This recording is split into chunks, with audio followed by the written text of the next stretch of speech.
is the most beautiful woman you know? Who comes to mind when I ask you that question? Are you thinking just about physical attributes? Are you thinking about someone who has a beautiful soul that's almost tangible from the outside? Are you thinking about a grandma who maybe took you under her wing, taught you how to bake her famous biscuits like my great-grandma did? Are you thinking about a teacher who saw something in you, even though nobody else could, and maybe you were struggling at that time? Are you thinking about a mother, an aunt, a friend? Or are you just thinking about women in billboards and magazines and on social media and YouTube videos? What do you think beauty is? Now, many of us have many disempowering beliefs when it comes to beauty. And one of those disempowering beliefs is that beauty is for the young, that there's only one version of beautiful, and that if you don't fit it perfectly, then you don't fit in the category of beautiful. Especially as women, we have this crammed down our throats from media from the time we're little girls, and we continue to carry those beliefs through with us as we get older. So in our home, we do something a little different. In our home, we don't talk about beauty as when you have lipstick on, when you've done makeup, when your hair's done nice, when you have high heels on. We don't call that beautiful, we call that fancy.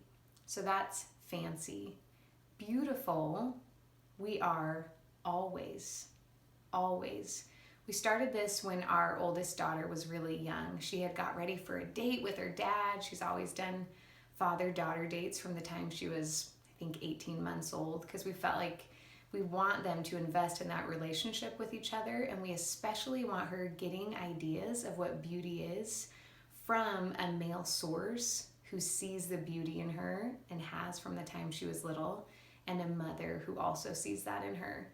So when she was really little, she got ready for this date and she was all excited and she said, "I want to be beautiful. I want to be beautiful."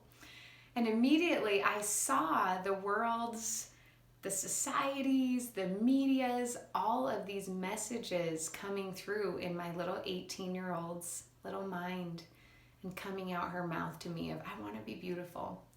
And I remember my husband and I talking about it that night, and me just telling him, I don't want her getting the idea that there's one way to be beautiful. I don't want her getting that idea. I don't want that to be a belief that she internalizes from the time that she's young. Because let's be honest, I've had to fight that my whole life, as so many of us women have, and men as well. So we decided to come up with a different language for talking about beauty. Now, when you get all dolled up in our home, you're not more beautiful, you're fancy. And sometimes it's fun to get fancy. Sometimes you want to do all these extra things and put in a little bit more time and effort, but that doesn't change your beauty. And so we started saying to our girls especially, and we'll have a different way of talking about it with our son as he gets older as well, but we started saying to them, you're always beautiful, and right now you're really fancy, and that's really fun.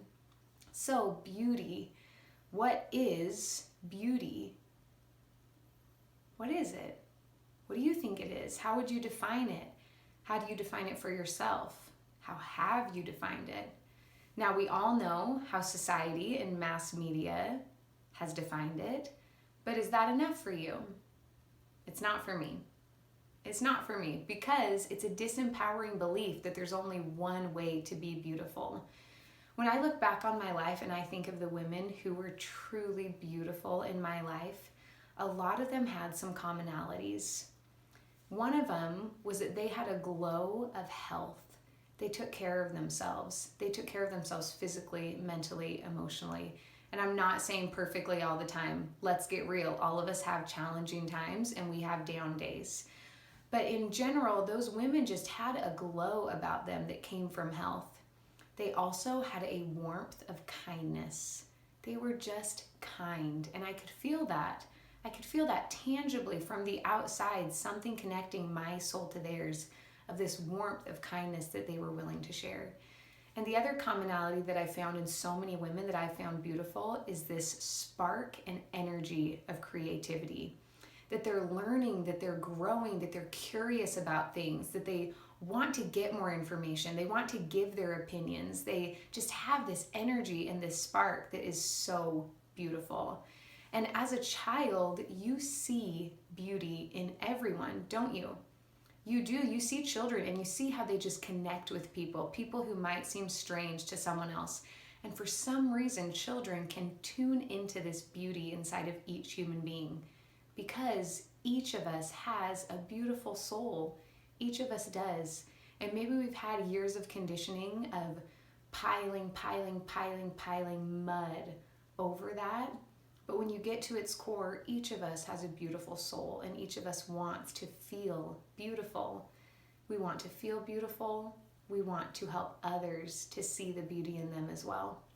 So what is a more empowering belief that we could hold instead of beauty is for the young, or there is one version of beautiful? What if that belief was that each of us are beautiful from the inside out? What if it was that beauty comes from health, comes from kindness, comes from creativity and curiosity? What if that was true beauty? What if beauty was being able to lift another person? What if it didn't have to do with what we looked like on the outside? What if that was just fancy? What if all that stuff on the outside was just fancy? And sometimes we like to be fancy and sometimes we don't. But what if what we naturally are, that was beauty? I think that'd be a more empowering belief. It'd be a more empowering way to look at ourselves, to look at others, to teach about beauty in relationships, to teach little boys how to view girls, to teach little girls how to view boys, to teach them how to view themselves. It would be so much more empowering, right? So think about a new belief, a more empowering belief. And I want you to say it out loud to yourself right now. Say it right now. I'll do it with you. My empowering belief is that I am beautiful exactly how I am. Beauty comes from the inside and it emanates out through my health, through my kindness, through my creativity. And that is beauty. And remind yourself of that. And don't buy into all those ideas from media that are just trying to get you to buy the next thing to make you feel like you're enough. You are enough exactly how you are, and you are beautiful.